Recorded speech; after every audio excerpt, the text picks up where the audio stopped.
মুক্তধারা একাঙ্ক নাটক সারা বাংলাব্যাপী একাঙ্ক নাটক প্রতিযোগিতার এবছর দ্বিতীয় বর্ষ।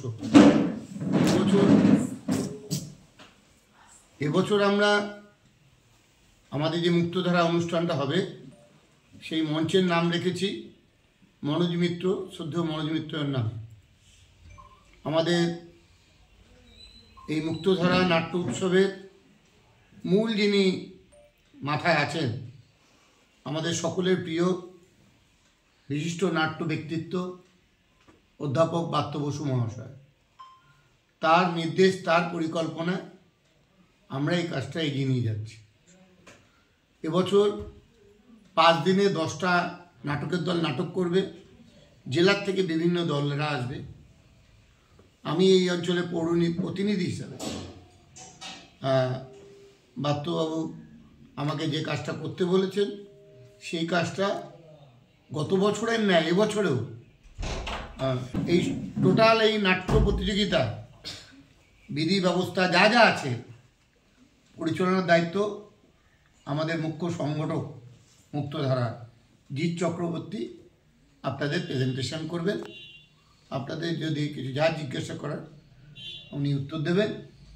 আর 18 তারিখ বিকেল 5টার সময় অধ্যাপক ব্রাত্য বসু মহাশয় এই মুক্তধারা অনুষ্ঠানের শুভ সূচনা করবেন এবং ওই দিন আমাদের এই দক্ষিণ দমদম পৌরসভার প্রায় 10টা নাট্য দলকে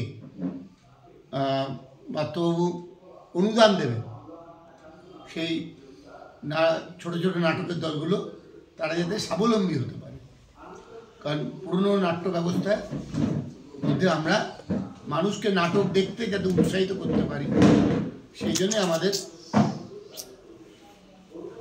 এই আয়োজন। বাকিটা আপনারা অনুমতি দিলে আমি বেরিয়ে যাবো, আমার অন্য কাজ আছে।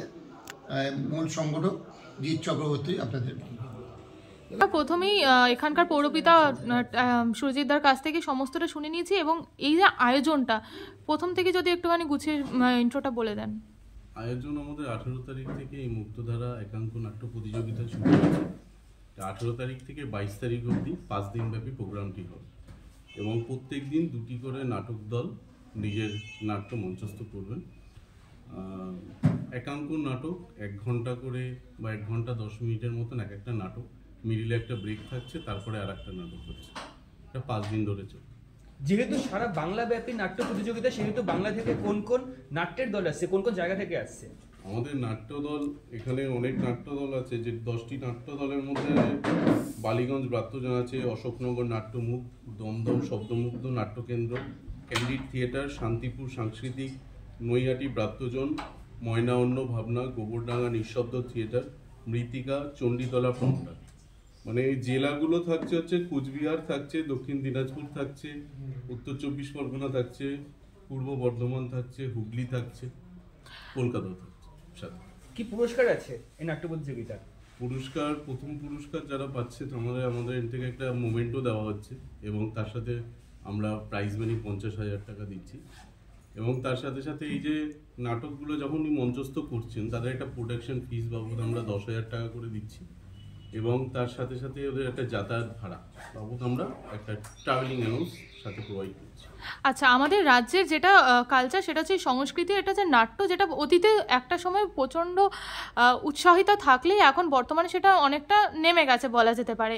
কিন্তু বর্তমানে দাঁড়িয়ে বিভিন্ন শীতকালে মেলা, টুর্নামেন্ট দেখা যায় এবং সেখানে দাঁড়িয়ে আপনারা যে নাট্য অনুষ্ঠানের বা প্রতিযোগিতার আয়োজন করেছেন, এই ব্যাপারটা নিয়ে এরকম একটা ভাবনা 2য় বছর চলছে, কি বলবেন? আমাদের মন্ত্রী আমাদের এই নাট্য প্রতিযোগিতা এবছর 2য় বছর। আমরা গত বছরও এটা করেছিলাম। এটা আমাদের মন্ত্রীর ভাবনা, যেই নাটকটা হারিয়ে যাচ্ছিল এবং থিয়েটারগুলিতে যেগুলোতে সবাই এফোর্ড করতে পারে না, যেতে পারে না, যারা লোকাল লোকেরা আছে তারা যাতে এইটা দেখতে পারে, এই সুবিধাটা নিতে পারে, সেই কারণে আমাদের মন্ত্রীর মন থেকে ভাবনাটা এসেছে। প্রথম বছরের তুলনায় 2য় বর্ষে কি নতুন অভিনবত্ব লক্ষণীয় হবে? অভিনব তো আমরা গত বছরও করেছিলাম, এবছরও করছি। প্রথম বছর ছিল যে ভুল ত্রুটিগুলো আমাদের গত বছর ছিল, সেগুলোই আমরা শুধরে নেওয়ার চেষ্টা করছি। বলবো যে দাদা, নাটক মানে সমাজের দর্পণ, আলটিমেট নাটকের মধ্যে দিয়েই সমাজের প্রতিচ্ছবি ফুটে ওঠে। তো এবারে যারা আসবে কোন টাইম থেকে শুরু হচ্ছে, যদি টাইমিংটা একটু বলো, আর কি ধরনের প্রতিচ্ছবি এবার ফুটে উঠবে তোমাদের এই নাটক? কোনো রকম ভাবনা দিয়ে দেওয়া হয়েছে কি সকল? ভাবনা বলতে এরকম কিছু নেই, একাঙ্ক নাটক, ওদের একটা থিম আছে, ওই থিমেই ওরা করছে, যাদের যে থিমটা রয়েছে। আমাদের প্রত্যেকদিন সন্ধ্যে 6টা থেকে শুরু হচ্ছে এবং 7টা 10 অবধি থাকছে, মিডিলে 1 ঘন্টার একটা গ্যাপ, তারপরে আবার 8টা থেকে শুরু হচ্ছে নেক্সট নাটক। এটা কোথায় হচ্ছে? এটা আমাদের দমদম মতিঝিল ওল্ড কোয়ার্টার।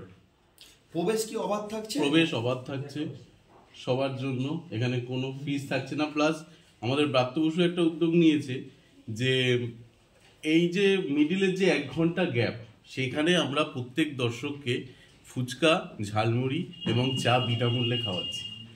আচ্ছা, এরকম এই অনুষ্ঠানের মাধ্যম দিয়ে যারা নাটক করতেন বা এখনো করছেন, যারা পিছিয়ে পড়েছে বিভিন্ন অভিনয়ের জগতের জন্য, তারা কি মনে হচ্ছে আরো একটু এগিয়ে আসবে? আপনাদের অবশ্যই আমাদের ব্রাত্য স্যারের ভাবনা এটাই, তার জন্য এটা করা।